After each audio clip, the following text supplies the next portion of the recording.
Shalom Bapak Ibu Saudara, selamat pagi menjelang siang buat kita semua. Kita terus ada di dalam tuntunan kelimpahan ilahi di tahun ini. Ini sudah bulan Juli dan kita percaya kita akan terus mengalami berkat-berkat ilahi, katakan amin.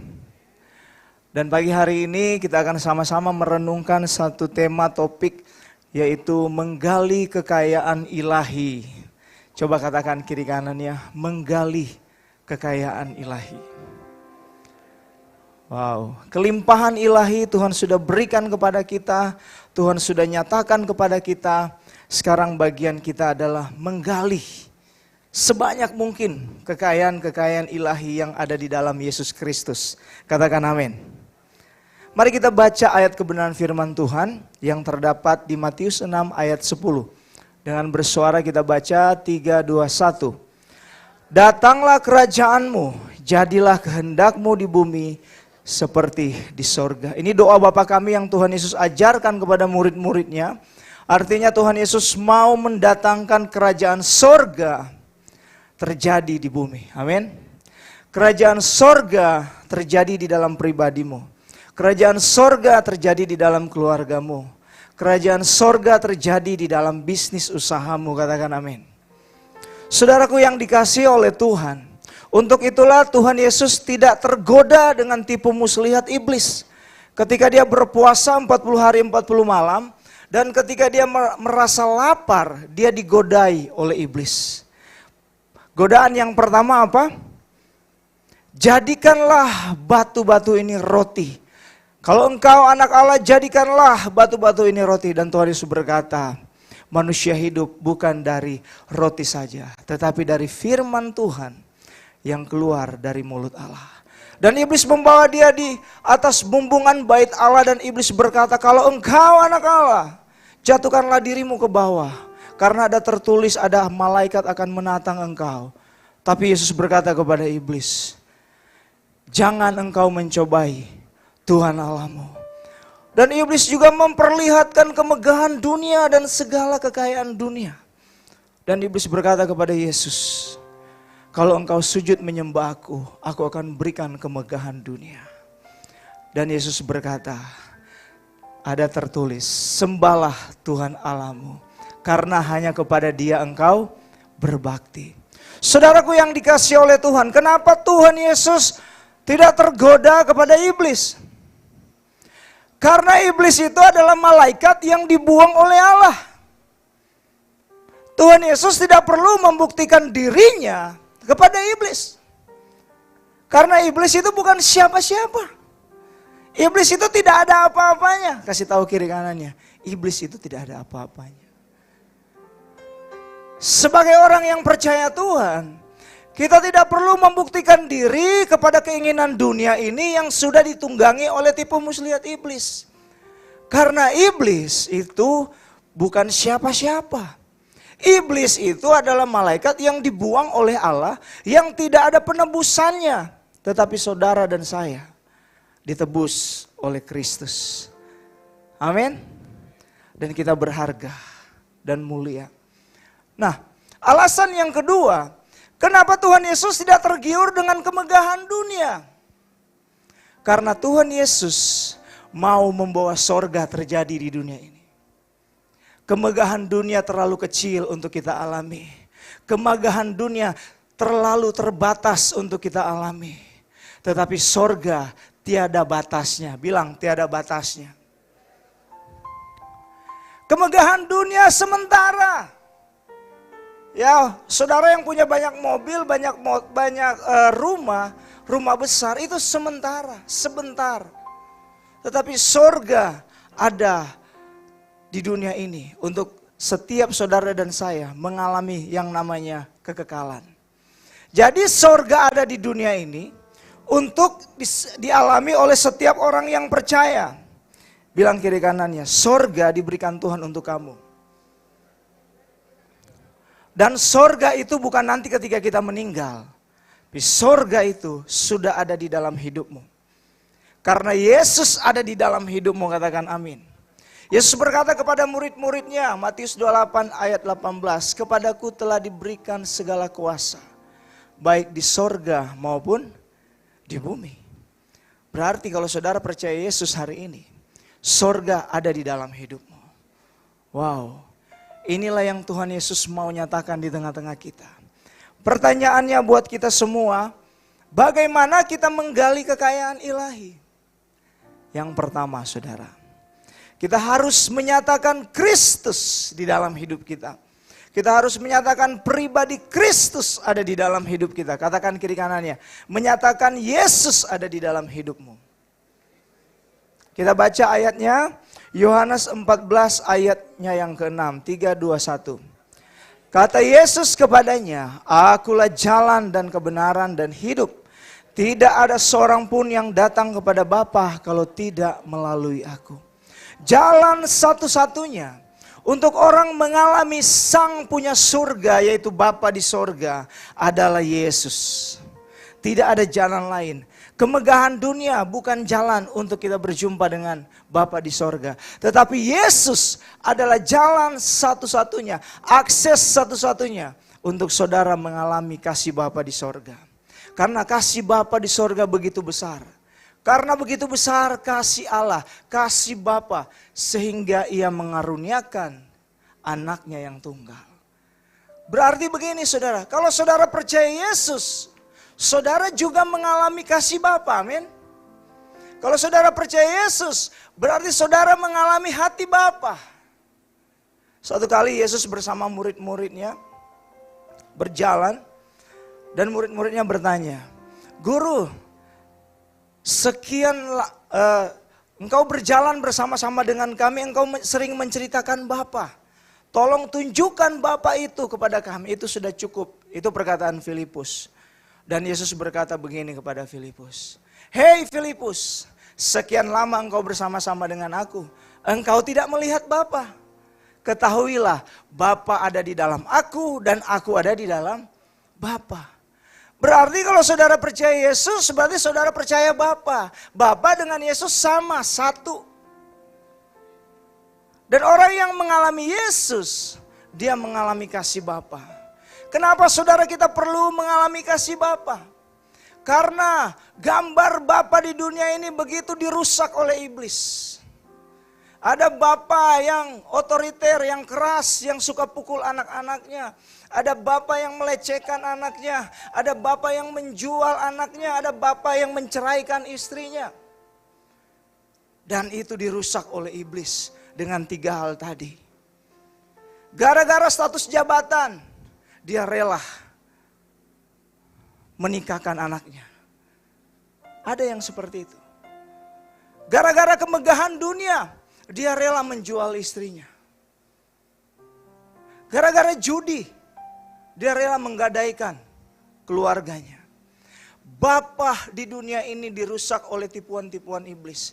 Tetapi Yesus memberikan Bapa yang di sorga kepada kita, amin. Bapa yang sempurna. Bapa yang tidak sekali-sekali pun meninggalkan kita. Bapa yang selalu memberikan kita kasih yang tanpa syarat, kasih yang terus mengalir, kasih yang luar biasa. Sehingga kita, walaupun Bapa kita mengecewakan, walaupun orang tua kita mengecewakan, kita dengan leluasa dapat mengasihi mereka. Amin. Kita dengan leluasa dapat mengampuni mereka, menerima mereka apa adanya. Karena saudara dan saya mengalami kasih Bapa sorgawi. Saudara yang dikasih oleh Tuhan, hanya percaya Yesus, kita dapat berjumpa dengan Bapa di sorga. Tidak ada jalan lain. Saudara mau mengalami kasih Bapa? Saudara mau mengalami hati Bapa? Datang kepada Kristus. Percayalah kepada Kristus. Jadikan dia Tuhan dan Juru Selamat hidupmu. Tidak ada jalan lain. Hanya Yesus yang dapat membawa kita berjumpa dengan sumber, yaitu Bapa Sorgawi. Bilang sekali lagi kiri kanannya, hanya Yesus. Hanya Yesus. Dan saya percaya jemaat di tempat ini ketika engkau memberikan hidupmu kepada Kristus, saat ini juga kasih Bapa Sorgawi mengalir dalam hidupmu.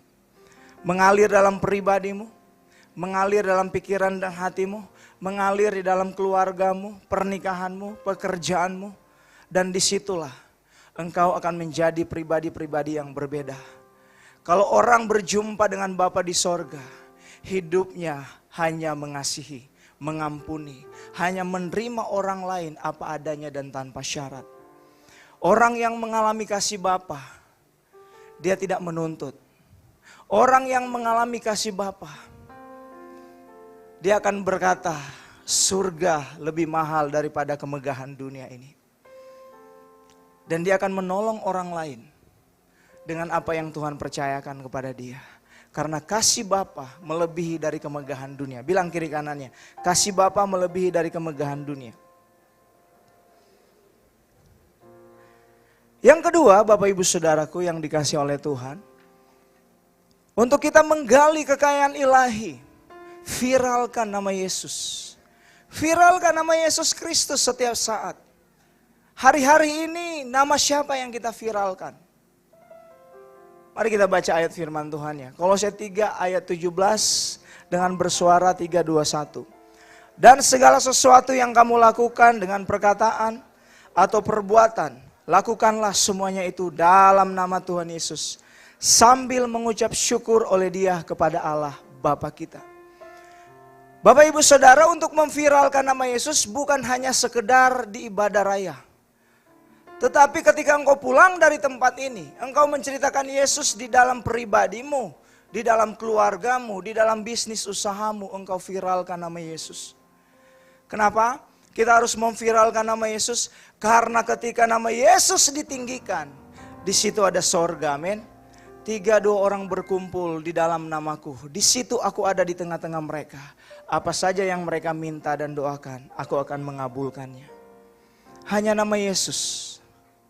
Saudara, banyak hari-hari ini anak-anak Kristen, orang-orang percaya tidak memviralkan nama Yesus. Yang mereka viralkan yang tipu muslihat iblis tadi. Pernah gak kamu makan di restoran A, B, C, D? Makanannya mantap, hocia. Kamu pernah gak nongkrong di tempat ini mahal minumannya. Yang diviralkan hal-hal yang tidak membawa surga datang ke dunia. Tanya kiri kanannya, yang sedang kamu viralkan hari-hari ini apa?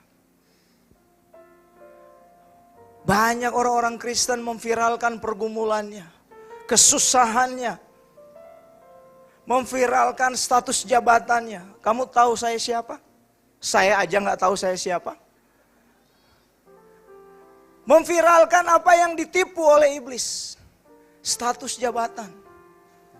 Ya, dia merasa berharga kalau dirinya datang dengan status-status jabatannya.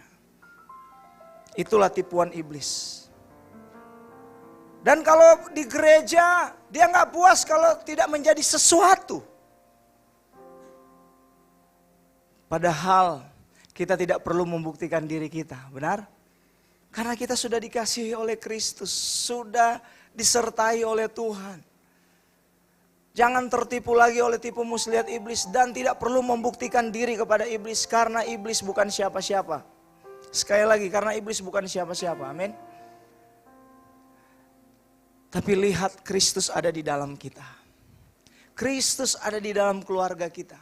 Ada di dalam setiap pernikahanmu.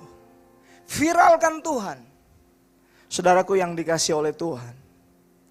Saya dengan istri sebelum mengalami hal-hal, karena ini kami temukan di dalam proses pemuritan. Saya dengan istri sebelum mengalami kekayaan ilahi, urusan makanan itu bisa jadi masalah. Ketika lagi pertemuan, istri bilang begini, makan sedikit, jangan banyak. Ketika saya makan banyak, pulang saya dikomplain, saudara. Bapak-bapak pernah ngalamin itu? Atau cuman saya di sini? Saudara, gara-gara makanan nggak ada sorga di sana. Yang ada apa? Bertengkar. Saudaraku yang dikasih oleh Tuhan, gara-gara suaminya gak dapat status jabatan, istrinya komplain. Kamu sudah bertahun-tahun kerja di sana kok, kamu jadi jadi cleaning service terus, gak pernah naik jabatan. Dia tidak melihat Tuhan, tidak melihat Kristus. Padahal Kristus mendatangkan kerajaan sorga, apapun status jabatanmu. Kalau ada Kristus di sana, sorga menyertai engkau. Amin. Bilang kiri kanannya, apapun status jabatanmu, sorga menyertai engkau. Banyak orang-orang Kristen hari ini memviralkan kemegahan-kemegahan dunia. Bangga kalau dia itu diberkati Tuhan. Dan dia mempertontonkan. Yesus bilang begini kepada anak muda yang kaya. Hei, kalau kamu mau ikut aku menjadi murid, jual hartamu. Bagikan kepada orang-orang miskin. Ada banyak hamba-hamba Tuhan tidak berani menyatakan itu. Hanya Yesus yang bisa menyatakan itu. Gak ada hamba-hamba Tuhan yang berani berkata kepada orang kaya, jual hartamu, bagikan kepada orang miskin, ikut aku. Saya rasa cuma Tuhan Yesus yang berani. Tapi saya percaya saudara, kita di tempat ini bukan seperti seorang anak muda yang kaya itu, amin. Amin. Kita adalah murid Kristus. Makanya tadi pesan leader bahwa setiap kita jemaat di tempat ini ada di dalam persekutuan murid-murid Kristus. Saudara, orang yang mengalami sorga, kemegahan dunia itu bagi dia bukan prioritas. Saudara tahu jemaat mula-mula pada waktu itu, ketika mereka mengalami sorga, mereka bertekun dalam pengajaran rasul-rasul. Pengajaran rasul-rasul yang mereka viralkan hanya satu nama, siapa? Yesus. Mereka hanya menceritakan kehidupan Kristus, kebenaran Kristus, ajaran Kristus. Mereka ceritakan dan jemaat mula-mula bertekun di sana, saudara. Dan mereka mengalami sorga di sana. Dan mereka membawa harta mereka di bawah kaki rasul-rasul. Ada dorongan sorga untuk mereka membawa semua harta mereka di bawah kaki rasul-rasul. Ada kesadaran diri sendiri. Kalau hari-hari ini kan harus pendeta ngomong di depan. Bapak Ibu yang diberkati Tuhan, kita bisa saling membantu. Nanti ada yang dapat berkat, tolong berbagi dengan jemaat yang harus diumumkan dari depan. Tapi jemaat mula-mula, mereka karena didorong oleh suasana sorga, mereka datang kepada rasul-rasul dan membawa kekayaan mereka. Dan rasul-rasul membagikan kepada orang-orang yang membutuhkan. Wow. Orang kalau mengalami sorga, saudara, itulah seperti perumpamaan yang Tuhan Yesus katakan. Hal kerajaan sorga itu seumpama seperti orang yang menemukan harta karun. Ketika dia menemukan harta karun, dia menjual semua miliknya untuk membeli tanah yang ada harta karun itu. Wow, dahsyat. Saudara, kalau kita viralkan Yesus, suasana sorga mengalir dalam hidup kita. Kalau suasana sorga mengalir, kita tidak ada lagi tuntutan kepada suami, kepada istri kita. Tidak ada lagi masalah-masalah yang tidak perlu dipermasalahkan. Karena urusan perut kita bermasalah. Ya, makan terlalu asin, suaminya marah. Makan gak asin, suaminya marah. Cuman urusan-urusan makanan. Kita bertengkar dengan istri, kita bertengkar dengan suami. Cuma urusan status jabatan, kita bertengkar dengan atasan, dengan bawahan. Kita bertengkar, gak ada sorga di sana. Kita tertipu dengan tipu muslihat iblis. Tapi saya percaya saudara, ketika kita memviralkan Kristus, kita melihat Kristus ada di dalam hidup kita, amin. Kita mengalami suasana sorga. Wow, tepuk tangan buat Tuhan kita. Saudara yang dikasih oleh Tuhan, untuk kita menggali kekayaan ilahi, sama-sama kita viralkan nama Yesus. Katakan kiri kanannya, viralkan nama Yesus. Jadi nama Yesus itu bukan hanya terdengar pada saat khotbah berlangsung, saudara. Tetapi nama Yesus pulang dari tempat ini, Di mobil suami istri mulai bercerita tentang Kristus. Ma, Yesus itu baik buat keluarga kita. Tuhan Yesus itu menyertai hidup kita saat ini. Walaupun dalam keadaan sulit, walaupun dalam keadaan seperti ini. Tetapi Tuhan Yesus ada di tengah-tengah kita. Saudara, kalau Tuhan Yesus yang kita ceritakan, suami istri hubungannya semakin harmonis, semakin romantis. Karena ada belas kasihan, ada damai sejahtera di sana, ada sukacita sorgawi di sana, amin. Ada kebenaran Kristus, ada ajaran Kristus, ada kehidupan Kristus di sana, katakan amin. Dan saudara membawa anak-anak kepada Kristus, tidak perlu lagi menuntut mereka. Saudara melihat mereka berharga, karena Tuhan mau memberikan sorga kepada mereka. Untuk itu Yesus katakan kepada murid-muridnya, jangan menghalangi anak-anak ini datang kepadaku. Karena mereka lah yang mempunyai kerajaan sorga. Saudara, kadangkala banyak keluarga-keluarga Kristen membawa anak-anak kepada tipuan-tipuan iblis. Kamu harus berhasil nak, kamu harus sukses, kamu harus kaya. Kalau bisa kamu lebih kaya dari papa. Wow, seberapa sering orang tua seperti itu kepada anak-anak, menuntut mereka. Padahal Tuhan Yesus mau memberikan mereka sorga. Kita menghalang-halangi anak-anak datang kepada Kristus dengan tipuan-tipuan iblis. Akhirnya ketika mereka tidak berhasil, hari ini saya pecat kamu jadi anak saya. Kita menolak dia, kita membuang anak kita. Bilang kiri kanannya, jangan seperti itu.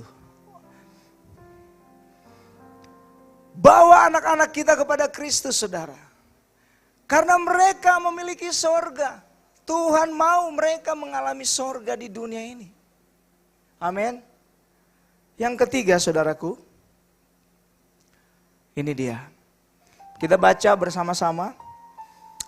Kita menyatakan sorga terjadi, amin. Bilang kiri kanannya, menyatakan sorga. Ini adalah pemberitaan Tuhan Yesus, Matius 4 ayat 17 kita baca. Sejak waktu itulah Yesus memberitakan, bertobatlah sebab kerajaan sorga sudah dekat. Kata bertobat di sini saudara, kita kembali kepada Yesus. Percaya Yesus sebagai Tuhan dan Juru Selamat.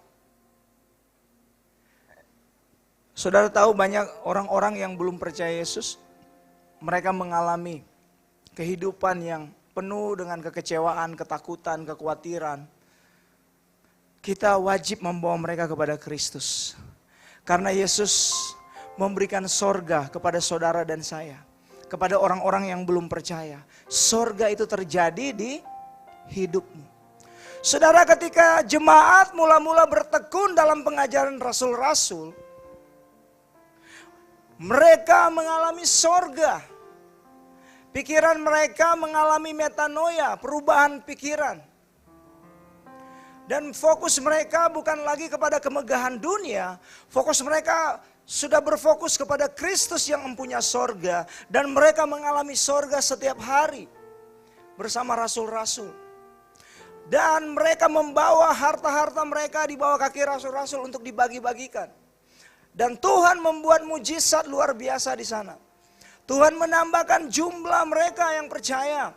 Dan mereka disukai banyak orang. Amin.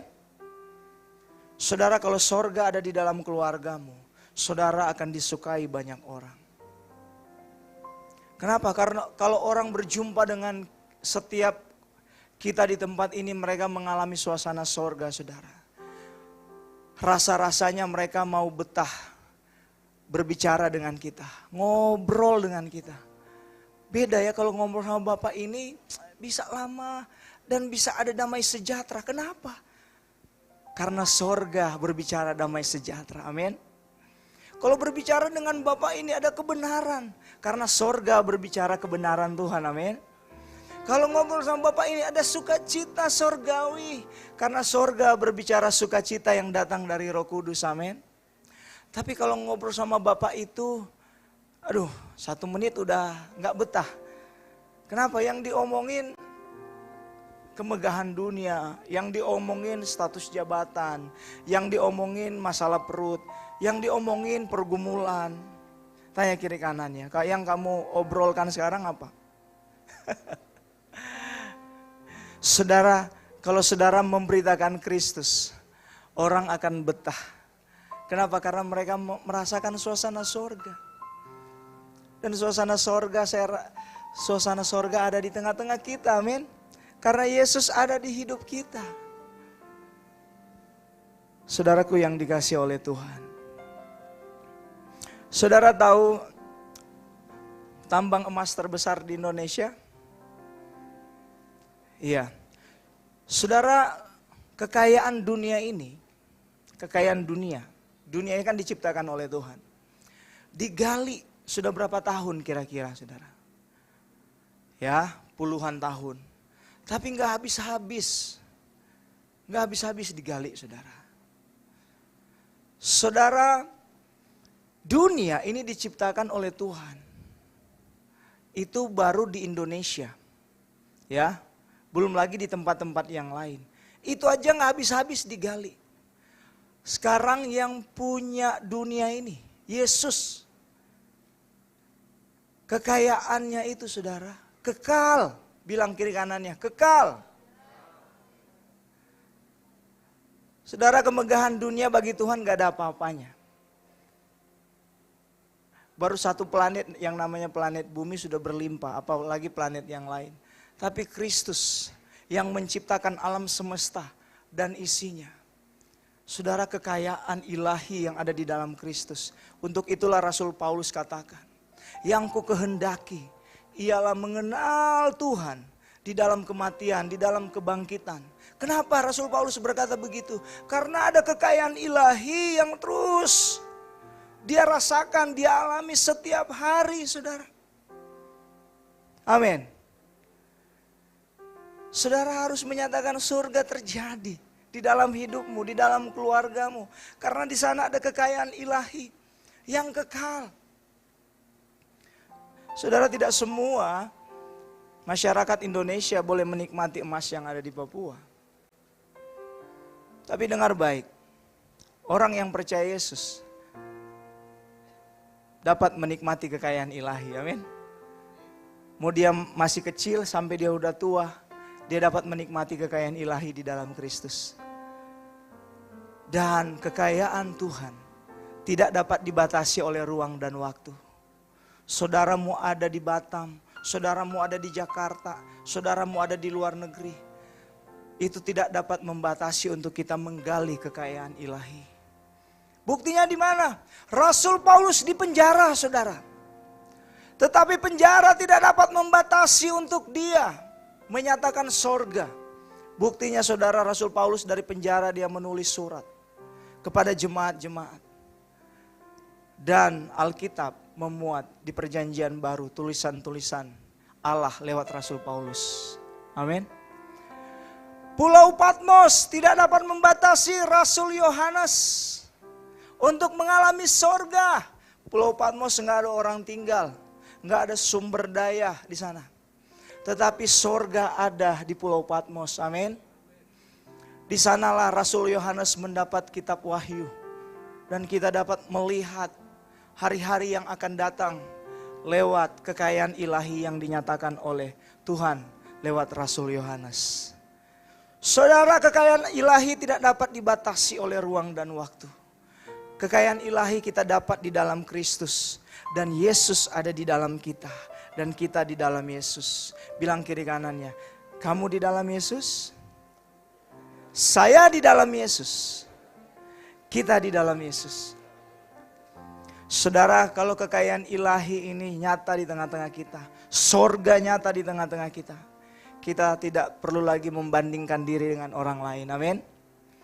Kita tidak perlu lagi takut dengan situasi dan kondisi, karena di sorga tidak ada ketakutan, di sorga tidak ada kekhawatiran, di sorga tidak ada kecemasan, dan di sorga tidak ada masa depan, yang ada kekekalan, amin. Saudara, saya mau tanya, memang di dunia ini ada masa depan? Buktinya saudara tua dan nanti meninggal. Masa depan itu tipuan iblis, saudara. Tetapi Tuhan menyatakan kekekalan. Akulah jalan, kebenaran, dan hidup. Saudara tahu, Tuhan memberikan hidup yang kekal, hidup yang selama-lamanya. Dunia memberikan masa depan yang palsu. Ketika kita tertipu oleh iblis, kita mengejar yang namanya kemegahan dunia. Saudara tahu, kemegahan dunia tidak dapat membawa saudara di dalam kekekalan. Hanya Yesus yang dapat membawa saudara di dalam kekekalan. Jadi saudara, lihatlah Kristus yang ada di dalam dirimu. Lihatlah Kristus yang ada di dalam keluargamu. Disitulah kekekalan. Saudara mau masa depan atau kekekalan? Kekekalan. Karena masa depan sementara. Masa depan hanya berbicara 70-80 tahun. Tetapi kekekalan berbicara selama-lamanya. Saudara mau pilih 70-80 tahun atau selama-lamanya? Selama-lamanya. Ada di dalam Kristus. Nah, saudara yang dikasih oleh Tuhan, inilah yang menjadi pesan leader tadi, di mana Pak Roy rindu untuk setiap hidup jemaat Tuhan ICM Bengkong ini ada di dalam pemuritan. Karena di dalam pemuritan yang kita bahas tentang ajaran rasul-rasul. Apa itu saudara? Kristus. Ajaran Yesus. Kebenaran Kristus. Dan kehidupan Kristus. Dan orang yang mengalami kehidupan Kristus. Ajaran kebenaran Kristus. Dia hidup. Sorga terjadi di dunia ini. Saudara yang dikasih oleh Tuhan. Saudara, orang kalau mengalami sorga di dunia, dia tidak lagi mengukur hidupnya dengan ukuran-ukuran makanan, status jabatan, kemegahan dunia. Itu buktinya waktu Yesus ketika melayani perempuan Samaria, saudara. Jam kira-kira siang hari, saudara. Ketika dia berbicara, dia belum makan. Murid-muridnya pergi beli makanan. Ketika murid-muridnya sampai kepada Yesus, murid-muridnya membawa makanan. Guru, ini makananmu sudah datang. Tuhan Yesus bilang begini, saya sudah kenyang. Siapa yang kasih makan? Enggak ada. Kenapa? Karena kerajaan sorga bukan lagi berbicara makan dan minum. Tapi berbicara damai sejahtera Allah. Tuhan Yesus melayani menjadi kenyang. Amin. Banyak orang melayani harus melihat makanannya apa. Status saya apa? Ada untung gak buat saya datang ke gereja ini? Melihat kemegahan dunia. Nah, banyak gereja-gereja hari-hari ini memfasilitasi kemegahan dunia. Ada satu gereja di Papua, itu membuat ruang VIP khusus untuk pengusaha-pengusaha kaya. Tapi puji Tuhan, pemimpin kita di tempat ini tidak pernah memandang muka. Mau orang kaya, mau orang miskin, kita sama. Karena di sorga tidak ada orang kaya dan tidak ada orang miskin, amin. Yang ada, kita ini anak-anak Tuhan. Bersukacita di dalam Tuhan. Makanya di sini gak ada ruang VIP. Semuanya duduk sama rata. Bilang kiri kanannya, kita duduk sama rata.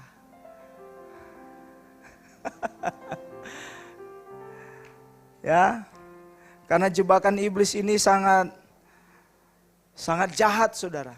Akhirnya banyak orang-orang kaya suka mengatur gereja. Suka mengatur hamba-hamba Tuhan. Ya kan? Tapi di sini enggak seperti itu. Amin. Yang terakhir saudara kita baca. 3, 2, 1. Kekayaan ilahi sudah diberikan Tuhan Yesus kepada setiap orang percaya. Clear saudara ya. Jadi kekayaan ilahi itu sudah diberikan Tuhan kepada kita. 2000 tahun yang lalu dia mati, dia bangkit pada hari yang ketiga, dia terangkat ke sorga, dia memberikan kita Roh Kudus. Artinya sorga itu sudah terjadi di tengah-tengah kita. Jangan lagi berputar-putar dengan tipu muslihat iblis. Amin. Kita bangkit berdiri saudaraku.